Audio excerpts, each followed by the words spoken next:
Boa noite a todos, pessoal. Eu geralmente tenho uma estratégia, eu deixo a apresentação para o final, porque quando a gente coloca o currículo primeiro, sobe muita expectativa. A brincadeiras à parte, queria fazer um agradecimento especial ao Bunkiô, ao Daniel, ao time da Fundação Dom Cabral, obviamente, a todos vocês que estão aqui hoje à noite, né, para participar desse evento espetacular. E é uma grande responsabilidade estar aqui falando para 200 empresários, obviamente, né? O tema que nós vamos falar hoje é ambidestria organizacional, mas não se preocupem com esse nome, porque ao longo do tempo a gente vai explicar o que é. Mas mais do que o conceito da ambidestria, o que eu quero trazer de mensagem para vocês todos é como que a gente, dentro desse mundo, e algumas provocações eu vou fazer em função disso, alguns exemplos profissionais eu vou trazer em função disso, como que a gente toca os negócios nossos, como que a gente toca as vidas nossas em função de tudo que a gente está vivendo, tá? O Daniel me deu 40 minutos, me disse que se eu atrasar, eu vou ter uma surpresa desagradável, então eu já sei qual é, eu não vou atrasar, vou tentar me manter no tempo. De vez em quando eu vou tirar o celular aqui para dar uma olhada, que são 20 horas agora. Vamos tentar ir até as 20h35. Pessoal, esse aqui é o retrato do que nós estamos vivendo hoje. Acho que ninguém tem dúvida disso. Esse é o mar que a gente está navegando, tá? Seja na vida pessoal, na vida profissional, em casa, no trabalho, com as empresas. É um mar extremamente turbulento, revolto. E que, em função de um cenário macro que a gente está vivendo no mundo todo e no nosso país, a gente passa a se acostumar com as diversas situações que estão acontecendo, né? Guerras diversas passam a fazer parte do nosso dia a dia. Nós tivemos, e se a gente fizer uma reflexão disso, nós estamos vivendo hoje várias guerras no mundo, né? O Trump outro dia disse que terminou com 7. Eu não consegui entender quais são as 7. Eu sei que teve uma do Irã que durou um final de semana. Vocês se lembram disso? E as coisas passam a fazer parte do nosso dia a dia. São conflitos com os quais a gente convive simultaneamente, né? E a gente não consegue, obviamente, acompanhar tudo isso. É claro que a gente está sendo afetado.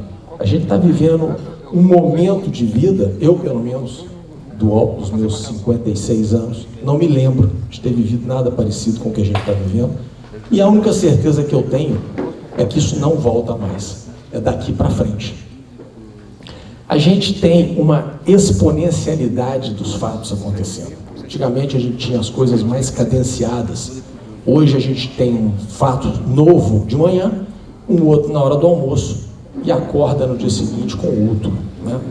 A gente internamente no nosso país, independente de discussão política, de crença religiosa, a gente está vivendo conflitos permanentes por disputa de poder e não agrega em nada no nosso negócio. Eu estava conversando com o Daniel logo quando eu cheguei e a certeza, não é impressão, é que as empresas se cansaram, as pessoas se cansaram e está todo mundo tocando o seu negócio, tocando sua vida. Ninguém está esperando muito mais ajuda, orientação, caminhos novos. As coisas têm que seguir, as coisas têm que andar. E a verdade é que isso cria uma situação hoje onde o mercado está um pouco solto. Tem regulamentações, mas está cada um olhando para o seu problema, para o seu dia a dia. A gente tinha no século XIX, essa foto ilustra muito isso, uma situação muito linear dos acontecimentos. Nós tivemos aí, no século XIX, alguns grandes fatos: Revolução Industrial, Guerra Napoleônica, invenções importantes, né? A máquina a vapor trouxe a Revolução Industrial, enfim, coisas aconteceram em 100 anos. No século XX, nós tivemos 2 grandes guerras mundiais e uma guerra fria, importantíssimos, mas foram fatores. Tivemos guerras isoladas, guerra da Coreia, guerra da China, guerra do Vietnã, tivemos fatores isolados, mas você conta os dedos. Agora, nós estamos vivendo uma situação completamente atípica e diferente disso, que faz com que a gente tenha uma mudança muito grande. A gente tinha uma situação de vida com notícias lineares e a gente tem notícias exponenciais. Todos os dias, todas as horas, a gente tem fatos novos. Completamente instável, imprevisível e que sai da solidez para a liquidez. Obviamente que tem um fator internet e tecnologia que bota uma pimenta nisso tudo. Esses dados aqui não são novos, isso aqui deve ter 5 anos, 2020, 2019, tá? Época de Covid. São 8 milhões de músicas novas todos os anos. São 2 milhões de livros editados ao ano, 16 novos filmes por ano, 30 bilhões de posts em diversos blogs, que a gente não sabe nem quantos estão, 182 bi de tweets e 400 mil novos produtos. Carro, casa, tecnologia, iPhone, modelo de telefone. O que a gente imaginar está aqui dentro desses 400 mil. Como é que acompanha um negócio desse? Isso tudo leva a gente à biblioteca do tudo, que eu gosto de chamar. Você tem resposta para qualquer coisa, e com a IA agora mais ainda. Antigamente a gente ia no Google, agora a gente vai no ChatGPT. Para qualquer coisa a gente tem resposta. Então olha que loucura, a cabeça nossa está ocupada 24 horas por dia, dormindo menos, o ano inteiro, sendo bombardeado por lançamento de coisa, por livro, por mídia, por guerra, por situação de governo, por tudo. E a gente ainda tem resposta para tudo, porque a tecnologia hoje nos acessou e possibilitou isso. Então o neurônio nosso é o mesmo do cara que nasceu no século XX ou do cara que nasceu no século XIX. Ele só está um pouquinho mais ocupado. Isso traz o que para nós, pessoal? Essa figura ela é muito engraçada, porque a maior necessidade do ser humano hoje é essa de baixo aqui, ó, é a bateria. Porque sem a bateria, você não se conecta na internet. Então, valores e necessidades como criatividade, autenticidade, autoestima, família, amizade, segurança, água, alimento, elas ficaram relegadas ao segundo ou terceiro plano. Eu preciso hoje de um celular. Agora, sem bateria eu não ando. Eu preciso de um celular e uma bateria para me conectar. E uma rede Wi-Fi, de preferência. Então, nesse cenário, são provocações, obviamente, que eu estou trazendo. Nesse cenário, acontecem situações muito relevantes na nossa vida prática e que a gente não se dá conta. Como é que eu toco o meu negócio no dia a dia, a minha empresa, a minha loja, seja do tamanho que for? Como é que eu penso no futuro desse negócio com toda essa situação que eu estou vivendo hoje? Como é que eu saio das armadilhas do presente sem comprometer o futuro? A gente tem empresas com 20, 30, 40, 50, outras mais do que 50 anos, e a gente tem visto isso em diversos empresários. Poxa, eu recebi essa empresa do meu avô, essa empresa está com 60 anos, eu sou a terceira geração. Como é que eu vou me programar para os próximos 60? Não vou ser eu que vou estar aqui, vão ser meus netos. Mas como é que eu penso? Você acha que isso está na cabeça de todo mundo? Óbvio que está. Né? Como é que a gente busca esse equilíbrio por resultados imediatos? Pagar a conta amanhã, receber do meu cliente depois do almoço, sem deixar de me preocupar com os próximos 20, 30 anos. Toda essa enxurrada de informação, ela traz a gente chama de solidão do empresário, ou do CEO, do presidente, do diretor, dê o nome que for. Mas existe uma solidão, né? Muitas vezes eu escuto isso e vivi isso como CEO algumas vezes. Você não tem com quem trocar, com quem perguntar, com quem trocar ideia. Porque muitas vezes o teu pessoal, a linha direta tua, está concordando com o que você está falando, porque ele está preocupado com o emprego dele. Ele não está preocupado com os próximos 30, 20 anos, ele está preocupado com agora. Então, como é que eu troco? Com quem que eu troco? Com quem que eu faço esse tipo de provocação? Exatamente para me ajudar e me orientar nos caminhos futuros do negócio. E também, não me deixar levar pelo que eu gosto de chamar de teoria do sapo. Acho que vocês todos já ouviram falar. O sapo está numa água que está esquentando e ele não está percebendo, ele está achando que ela está boa. Ele entrou na água fria, ela está morninha, daqui a pouco ele está cozido, morto, dentro de uma água fervendo e não se deu conta disso. Inovar não é escolha, pessoal. Inovar é para salvamento. A gente precisa pensar na inovação, não dá para pensar só no hoje, tá? E como é que eu concilio tudo? De que forma eu faço isso? Nós todos vivemos isso aqui, ó. Tem outros exemplos, esses são alguns. Todos nós vivemos essas empresas. Eu trabalhei em telecom na época da BlackBerry. Fui 13 anos de telecom. BlackBerry era o que havia de tendência, de moderno, de negócio. Não tinha nada parecido, de segurança. Essa empresa acabou. Deixou de existir. Você se lembra do Obama falando do BlackBerry dele? Alguns de vocês, talvez os mais novos não, mas Obama nos anos 2000 falava no BlackBerry, todo mundo via isso. A Blockbuster, quanta gente aqui viveu esperando a sexta-feira para pegar uma fita na Blockbuster, para ir para casa. Uma não, várias. Pegava 4, 5, levava para ver os filmes. A Netflix foi oferecida para a Blockbuster em 2001 por 50 milhões de dólares. A Blockbuster deu as costas, falou que não valia. Olha que loucura isso. A Netflix hoje vale 500 bilhões de dólares, 10 mil vezes mais do que ela valia 25 anos atrás. Então são coisas que a gente precisa entender e por que essas empresas tiveram essa história, por que elas passaram por isso. O John Chambers foi o presidente mundial da Cisco, americana, por mais de 20 anos. E ele fala uma coisa aqui que vale a pena a gente ler. Hoje mesmo, 2025, há 5 anos atrás, há 15 anos atrás, era assim. Você não compete com empresas, você compete contra transições de mercado. Um período de passagem de um estado para outro, em que as habilidades necessárias para fazer seu trabalho mudam. O cliente avança para uma nova tecnologia ou a economia adota um novo modelo. Olha que forte essa fala que ele diz aqui, olha. Você, para outro, as habilidades necessárias para fazer seu trabalho mudam. Então as nossas habilidades, elas vão mudando, elas têm que mudar. Se a gente não mudar, a gente fica no tempo. A gente é atropelado e não dá tempo nem de anotar a placa do caminhão. Então ele já falava isso. E é uma realidade. A gente tem que estar atento. Então, inovação significa desafiar habilidades. Significa a gente se desafiar.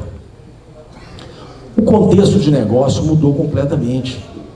Completamente. A forma de se fazer negócio, há 30 anos atrás, há 20 anos atrás, ela é completamente diferente. O Henry Ford, em 1929, tinha um Ford T preto. É o que ele tinha. Se quisesse comprar um outro carro, um outro modelo, de uma outra cor, não era lá que você ia comprar. E só tinha ele fazendo carro. Hoje não. Então, o importante hoje é como que eu me relaciono. Como que eu me relaciono com o meu cliente. O foco não é o foco no cliente. O foco no cliente já não é mais o que a gente quer. A gente quer o foco do cliente. É uma sutileza importante. Foco no cliente, eu estou olhando para ele. O foco do é para saber para onde ele está indo. E o time, pessoal, nós vamos explorar um pouco isso daqui, é o que faz a diferença em qualquer negócio, seja ele do tamanho que for. Ninguém faz nada sozinho. Eu posso investir num restaurante de primeira, colocar o melhor maître, o melhor cozinheiro, chefe de cozinha, uma adega espetacular, um ponto maravilhoso, estacionamento, iluminação, putz, posso botar tudo. Se eu tiver um garçom ou um funcionário que me trate mal, eu não faço isso, mas muita gente vai para o Instagram, vai para o TikTok e detona o cara. Você perde o investimento. Eu estava conversando agora com o Daniel antes de subir aqui e lembrei desse slide. Ele me contou a história de um hotel, de um influencer que foi visitar o hotel. Esse influencer tem 900 mil seguidores e foi maltratado, e o cara foi e meteu a boca no hotel que prestes a inaugurar. Então, o time hoje é o que fala. O time é mais importante do que cliente. Sem time você não conquista cliente. Se alguém me pergunta, putz, o que é mais importante, time ou cliente? Time. Não tem dúvida nenhuma disso aí. Esse aqui é o foco do cliente, ó. Eu gosto dessa figura. Quem que é o cliente aqui? A mãe ou o bebê? E olha o que ele está enxergando. Esse é o foco do cliente. Obviamente é uma alusão a tudo que a gente está falando, mas é o foco dele. Será que ele quer enxergar isso? Ou ele quer enxergar o que a mãe está enxergando? Então, pessoal, o que a gente tem de certeza hoje? Que é daqui para frente. Não tem volta atrás e não adianta ficar angustiado. A gente precisa encontrar maneiras de fazer, tá? Porque as incertezas são a nossa única certeza hoje. A gente precisa aprender a definir as prioridades, porque o dia tem 24 horas e a gente precisa dormir. Tem gente que não está dormindo, tem certeza disso, ou está dormindo pouco. Mas a gente precisa definir as prioridades dentro das horas que a gente tem. E qualquer que seja a estratégia para inovar, a gente não pode abrir mão do foco do presente, o foco da operação presente. A inovação é fundamental, mas a gente precisa ter foco. Eu até grifei ali, ó, foco, sem perder margem para experimentação. Equilibrar esses pratos, trocar o pneu do carro com ele andando, assoviar, chupar cana ao mesmo tempo. Temos que encontrar esse jeito. Como é que a gente faz isso? Nós temos 4 pilares. Eu costumo dizer que temos mais, mas eu resumo em 4 pilares de sustentação para que a gente consiga conciliar as coisas. O primeiro deles é saber para onde que o meu negócio vai. Eu tenho que saber como dono de negócio. Isso vale para a minha vida. Se eu não tiver objetivo para a minha vida, eu estou acordando pela manhã sem destino. Então eu preciso saber para onde é que o negócio está indo. Quais são os meus objetivos e definir as estratégias. Esse é o primeiro pilar. O segundo é ter um crescimento sustentável, em escala. Se eu sou uma fábrica, quanto mais eu fabricar, mais eu produzir, maior escala eu tenho, menor custo unitário eu tenho. Se eu sou serviço, esse raciocínio também ele é analógico. Quanto mais cliente eu tenho, mais eu diluo o meu custo. Então tem que ter um crescimento sustentável. Escalar, aumentar, sem perder eficiência. Muito pelo contrário, ganhando eficiência. Se eu faturo hoje X e vou faturar 2X, o meu custo não pode subir de Y para 2Y. Entenderam? A famosa ambidestria organizacional, nós já vamos falar dela, que é o equilíbrio. Nada mais é do que o equilíbrio entre as duas coisas.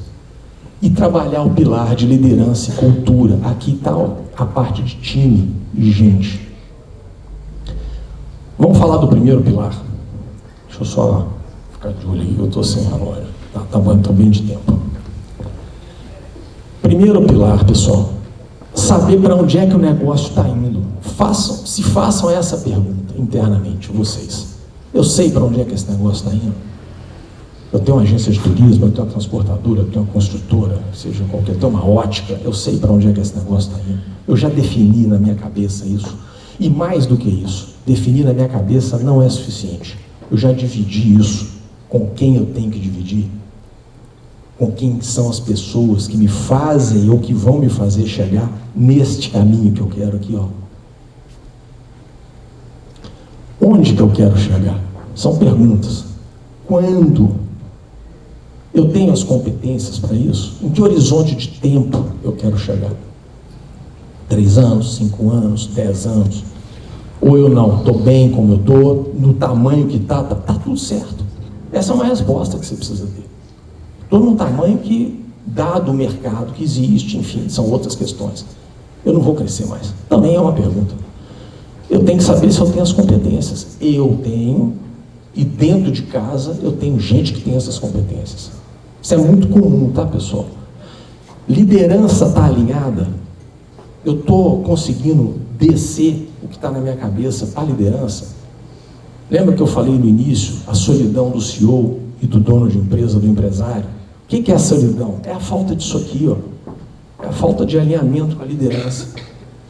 que são as pessoas que vão junto com a gente, fazer a gente chegar lá naquele caminho bonito. Time está adequado?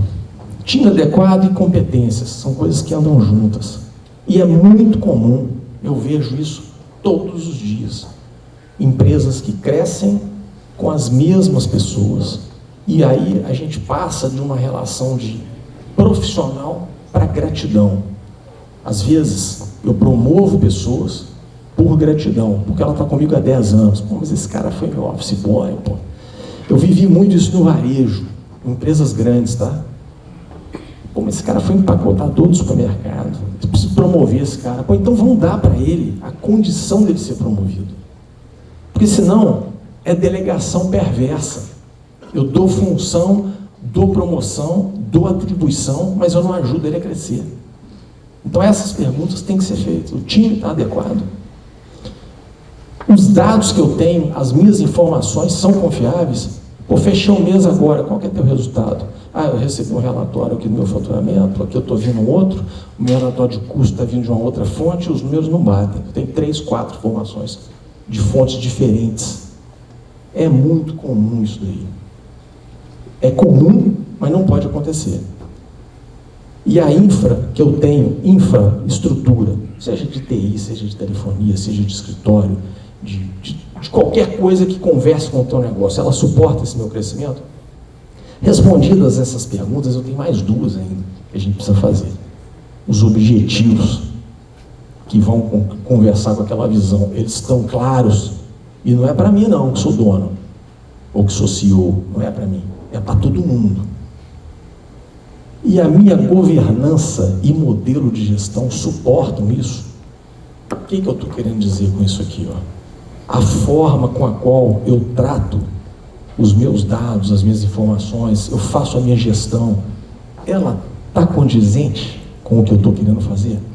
Eu faço uma reunião de resultado com o time, eu informo o resultado. A pessoa que não está performando, ela recebe um feedback, eu consigo mostrar para ela, pô, mas você tinha uma meta esse mês, vendedor é danado, né? Vendedor tem meta de venda, pô.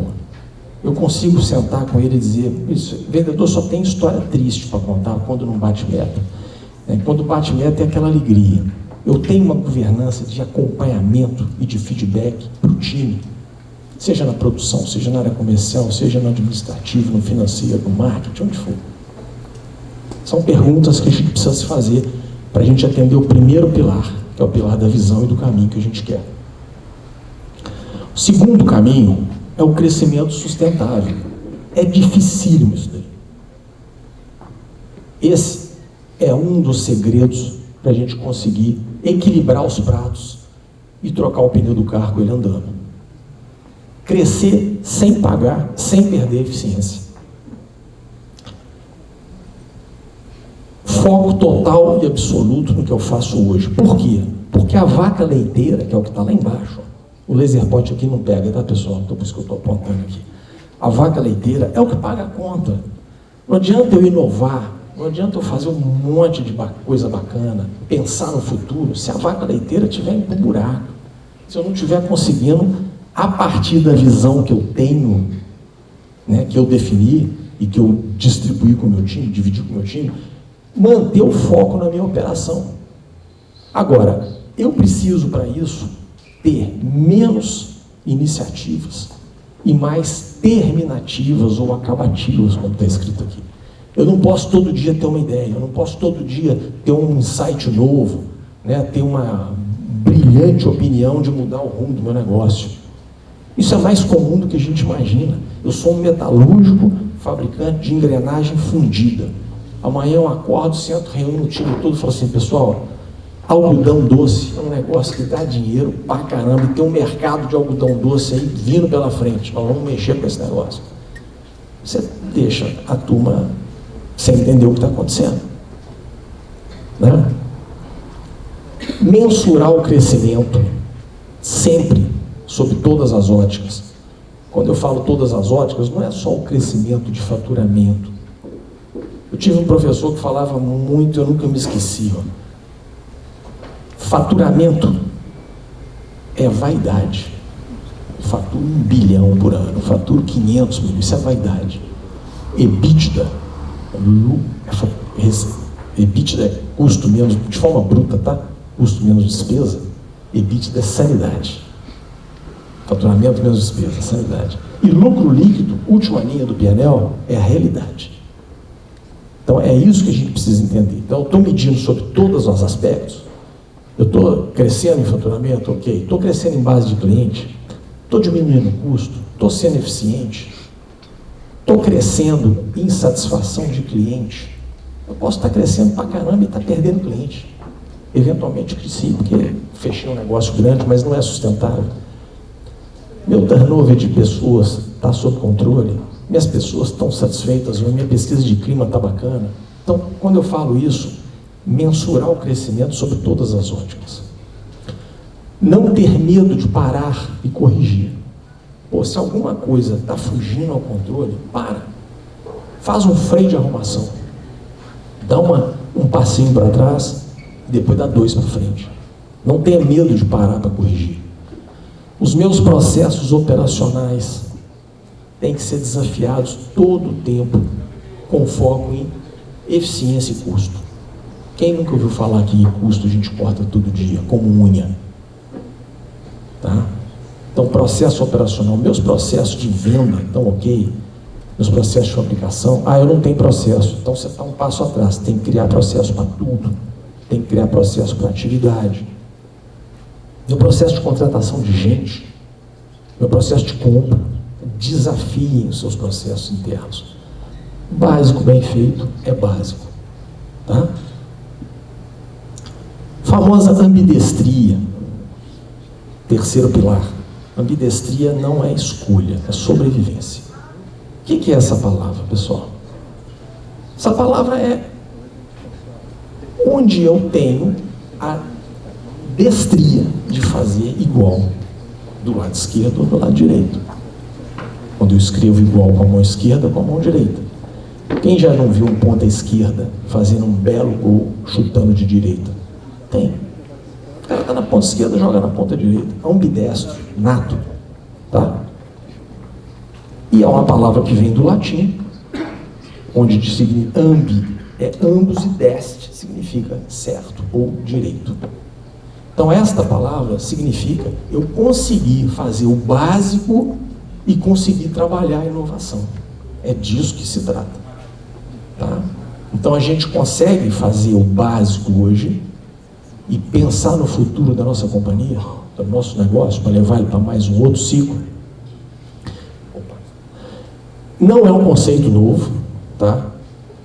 Essa reportagem de 2021 da revista Época Negócios, ela já falava disso. Líderes ambidestros devem ser criativos e flexíveis e ao mesmo tempo disciplinados para cortar custos e gerir pessoas em situações de reestruturação e crise, como exemplo. Mas é um conceito da década de 70 e que voltou muito forte agora por conta de tudo que a gente falou no começo da palestra hoje, por tudo que a gente está vivendo e basicamente pela necessidade da gente inovar sem perder o rumo do nosso negócio. Tá? Alguém tem dúvida que a Apple é uma empresa ambidestra por excelência? Acho que não, né? É uma empresa que está em constante inovação, mas o que ela faz com excelência. Ela tem o iPhone já 17, mas o iPhone 1 funcionou muito bem, obrigado. 2, o 3, até ela chegar ali, ela não parou de inovar. Toda a linha de produtos da Apple é uma linha de inovação sem perder o conceito da ambidestria ao fazer o básico muito bem feito. Algumas dicas, e eu vivi várias e vou comentar algumas delas. A primeira delas é, nós estamos ainda no terceiro pilar, tá? Manter separada a inovação da operação do dia a dia. Não dá para misturar. Tá? Manter separado mesmo, vocês vão entender por que eu vou explicar isso. Operacionalmente, e sempre que for possível, as pessoas também. Eu vivi uma situação, em 2018, eu cuidava de um time de desenvolvimento imobiliário e de gestão de contratos, enfim, grande. Era uma empresa que vivia disso. Só que ela só fazia isso para o varejo. E eu percebi que existia uma oportunidade da gente fazer isso para qualquer outro segmento. E o primeiro segmento que a gente atuou foi o segmento de construtoras e logo depois veio o segmento de postos de combustível. Era a administração dos contratos de aluguel, das lojinhas, dos postos, dos supermercados, era aquilo ali. Mas a gente era focado em varejo. Então, o que a gente combinou na época? Existe uma oportunidade gigantesca para a gente inovar e crescer o negócio N vezes. A gente destacou um timezinho separado, separou o CAPEX, a verba de investimento para o ano, para poder fazer os processos e os projetos e a TI para aquela empresinha nova que estava nascendo. E nós rodamos 2 anos conquistando clientes novos, aos pouquinhos, até que o negócio começou a representar 15, 20, 30% do negócio original, até ficar maior do negócio original, e a gente fundiu os dois. Tá? Se dá para manter as pessoas separadas também, é importante. A cabeça, naquele momento ali, ela é outra. A inovação, ela é disrupção. Não é nada diferente disso. É disruptivo mesmo. É fazer totalmente diferente do que você vem fazendo. A governança joga junto. O que eu estou querendo falar aqui? No momento de conflito, no momento de dúvida, às vezes o time original, o time da vaquinha leiteira, questiona muito por que eu estou gastando tanto dinheiro com algo que não me traz receita agora. Pô, mas vai trazer lá na frente. Tem que ter alguém para arbitrar. Um conselho consultivo, numa empresa menor, um conselho de família, às vezes um comitê de trabalho formado para esse tipo de situação, para usar de fato a arbitrariedade, o poder do crachá, para definir, não, nós vamos seguir nesse caminho, porque senão a inovação morre na essência, na primeira dificuldade ela morre. Tá? A liderança tem que estar envolvida, eu já falei isso aqui, não pode estar na cabeça do dono isso daqui, porque senão não anda, né? E os conflitos sempre vão existir, conflitos internos. Tá? Putz, olha, você viu o bônus que o fulano ganhou? Não gera um centavo para a companhia, só gera custo. Mas olha o bônus do cara. E eu estou aqui vendendo, trabalhando, produzindo. Putz, eu vou ganhar igual esse cara. Você viu como é que é o salário desse cara que foi contratado agora? O cara vai inovar em quê, pô? Nós estamos com um monte de problema aqui dentro da companhia. Então, esses conflitos têm que ser apartados. Na origem, não pode gerar conversinha de corredor, porque senão a inovação também não conquista o espaço dela. Tá? A empresa ambidestra, pessoal, está sempre aqui, ó, equilibrando entre eficiência operacional e busca pela inovação. É um equilíbrio constante. Essa é a empresa ambidestra. Tá? Estou dando um tempinho, tem gente que está tirando foto aí. Essa apresentação está aqui, tá? Vai ficar com o Daniel, é de vocês. A empresa ambidestra, ela orbita entre esses dois mundos aqui, ó. Aqui está o termo em inglês, exploration e exploitation. Mas, na verdade, ela está aqui, ó. Ela é a estrelinha branca no meio dos dois conceitos. Um está extraindo o máximo que puder da laranja. Está extraindo o suco da laranja, assim, no limite. E o outro está o tempo todo antenado para as oportunidades de inovação. Tá? São dois mundos, e a estrela branca, que é a tua empresa, teu negócio, a nossa vida, está ali dentro, está ali equilibrando. Não vamos ler, é óbvio, mas a gente vai se questionar em algumas situações.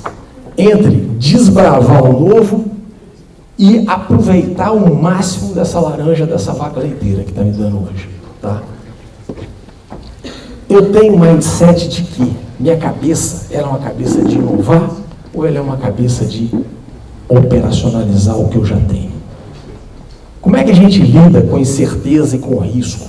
Eu topo correr risco, eu topo apostar no futuro, eu topo perder um pouco de dinheiro agora, apostando numa ideia, numa inovação? Como é que eu recompenso as pessoas? Como é que eu remunero as pessoas de um lado ou de outro? Como é que a gente investe? Tinha uma outra situação que eu vivi muitos anos, que era numa empresa de telecomunicações. Eu fui 13 anos telecom. O que acontecia? Nós tínhamos um budget anual de investimento, e não era pouco dinheiro. A gente começava o ano com o budget completamente tomado.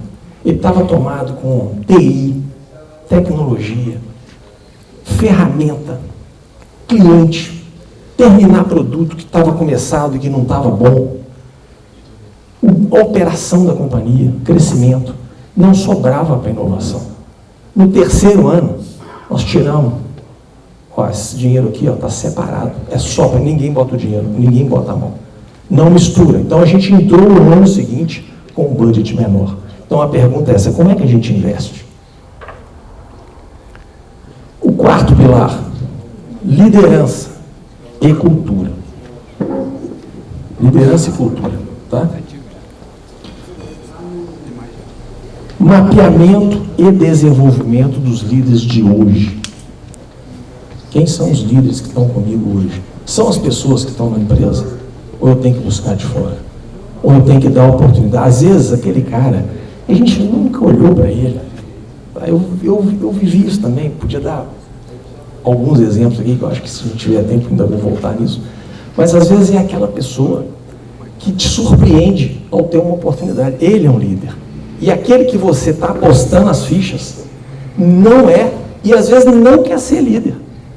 Isso acontece muito. Então, mapeamento e desenvolvimento desses líderes. Entender geração Z e inteligência artificial. Semana retrasada, dia 15 e 16, eu estava num cliente, um cliente da indústria de petróleo. É um cliente de uma indústria extremamente conservadora e machista. Muito pouca mulher trabalhando. E a discussão nossa, no planejamento estratégico dele, era como a gente trabalha com a geração Z. E aqui, pessoal, não é questão de eu gosto, eu não gosto, eu quero, eu não quero, a geração Z é mimizenta, a geração Z, isso tudo eu ouvi. A geração Z vem aqui e não quer pegar no pesado, a geração Z não quer suar, a geração Z não enxerga. Não é nada disso, cara. A geração Z tem uma relação com o trabalho diferente da minha. E ela não está nem certa e nem errada, e eu não estou certo e estou errado. Eu preciso aprender a trabalhar com esses caras. Porque daqui a 20 anos, quem vai estar falando aqui para os filhos de vocês é a geração Z. Vão estar falando para a geração Z. E as empresas vão estar aqui pilotando. Então aqui não é uma questão de escolha. A gente precisa fazer um trabalho de intergeração para ser sedutor o suficiente para trazer essa geração para trabalhar conosco. Porque nós estamos num momento de transição para a saída. Quem não enxergar isso vai ficar para trás. E a inteligência artificial é e vai ser cada vez mais uma ferramenta. Envolvimento do time na construção da estratégia. Envolvimento, engajamento, para criar causa. A geração Z trabalha por causa, não trabalha muitas vezes por dinheiro, trabalha porque vê valor. O dinheiro vem na consequência. Tá? Se ele não vê valor, ele não vai. Então tem que engajar. E fazer o desdobramento das diretrizes e do planejamento para todo mundo. Garantir que existe um alinhamento de expectativas dentro da companhia. Você está definido para fazer tal coisa, está engajado, é isso, tem dúvida, não tem, está claro, tua remuneração é essa, o teu crescimento vem disso. Você consegue nos ajudar e ajudar a nossa corporação, o nosso negócio dessa forma. O seu pedaço dentro disso aqui é isso, é o alinhamento de expectativa. Ter metas e objetivos claros e sustentar. A gente, para sustentar, o que é sustentar? Levar para anos. A gente tem que mudar a cultura. Se não mudar a cultura, a gente não sustenta. Falamos disso hoje também mais cedo, né? Isso que vocês têm aqui hoje, ó, é uma mudança de cultura. Vocês estão há 2 anos. O salão está lotado. Eu tenho certeza que no começo não foi assim. Tenho certeza absoluta. Hoje deve ter disputa, deve ter fila para vir aqui nesse jantar. E ninguém vem por causa do jantar. Vem para ter essa conversa que nós estamos tendo, vem pelo network, vem pela amizade, pelo prazer de estar aqui. Mudou-se a cultura desse grupo aqui. Na empresa é a mesma coisa. Cultura dos 4 Cs, a gente precisa criar isso. Isso vem de um livro que chama Inevitável, se vocês puderem ler, leiam. tá? Inevitável, um livro de 2017. Compartilhamento, cooperação, colaboração e coletivismo. Tá? Isso a gente tem que criar na vida da gente e nas nossas empresas. Eu já estou evoluindo para o final, tá? Tem mais 5 minutinhos ainda. Esse livro, pessoal, Feitas para Durar, foi escrita pelo Jim Collins. O Jim Collins, ele é tido como o sucessor do Peter Drucker, muitos devem ter ouvido falar, que foi o pai da administração, né? O Jim Collins também é um especialista em liderança, gestão e estratégia. E eu pensei 4 mitos, ele tem 10 mitos esse livro, são 10 mitos para as empresas criadas para durar. Eu pensei 3 deles, são coincidentemente os mitos 4, 5 e 6, que conversam com o nosso assunto de hoje. O mito 4. O que torna uma empresa realmente excepcional e diferente das demais? Mito 4, são 3, tá? Dos 10. Esse é o número 4. A única constante é a mudança. Falamos disso aqui o tempo todo. Empresas feitas para durar são focadas no progresso que permite que elas mudem e adotem inovações sem comprometer seus valores fundamentais. Eu tenho que inovar, eu tenho que me transformar, mas eu tenho valores que eu preciso seguir. Um exemplo que ele dá como referência é o Walmart, nos Estados Unidos. Tá? A gente teve um Walmart no Brasil, não foi uma experiência bem sucedida, tanto que já não está mais, mas nos Estados Unidos é bem sucedido. E a expectativa dos clientes é um elemento estável dos valores centrais da companhia. Os clientes esperam que os valores que eles divulguem sejam cumpridos nas lojas. E eles acreditam nisso. Então, guardem isso, a única constante é a mudança. O mito 5, empresas visionárias optam por estratégias seguras. Ele dá o exemplo da Boeing. A Boeing é uma empresa extremamente tradicional, segura, só que ela teve uma visão no lançamento do projeto do 747, que era aquele avião de 2 andares dela, antes do Airbus A380. Né? E esse projeto, no início, foi um fracasso.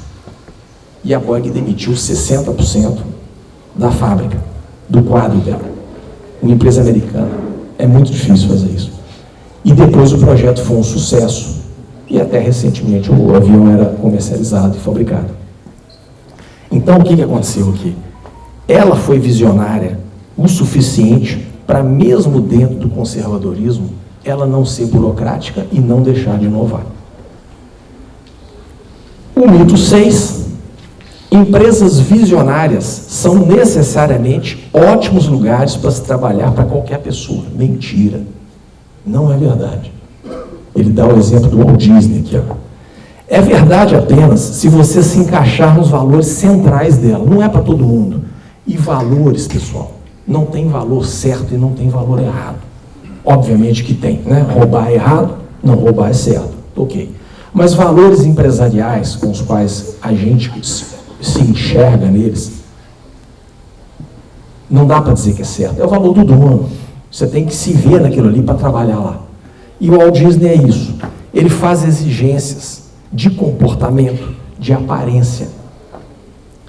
Então, é um mito dizer que empresas visionárias são ótimos lugares para se trabalhar. O Walt Disney, os parques, a empresa, todo o cenário é visionário. Mas não necessariamente é um lugar que agrada a todos. O que torna uma empresa realmente excepcional e diferente das demais, segundo ambos os autores do livro Feitas para Durar, né, o Jim Collins e o Jim Porras lá? A missão e o propósito definidos. Missão e propósito é a mesma coisa, tá? A visão e os valores centrais da companhia.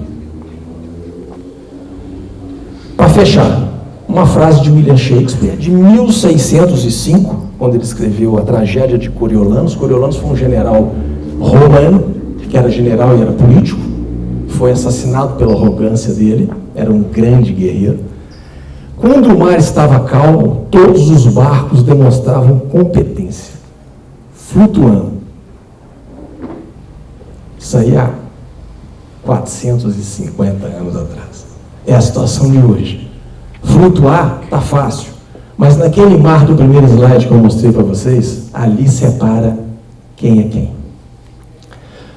Já foi feita a biografia, agradeço muito pelo contato de vocês, pela oportunidade de estar aqui, espero ter trazido um pouco mais de conhecimento, de provocação, de abrir um pouco a cabeça de todos, e acho que eu fiquei dentro do tempo. Obrigado, pessoal.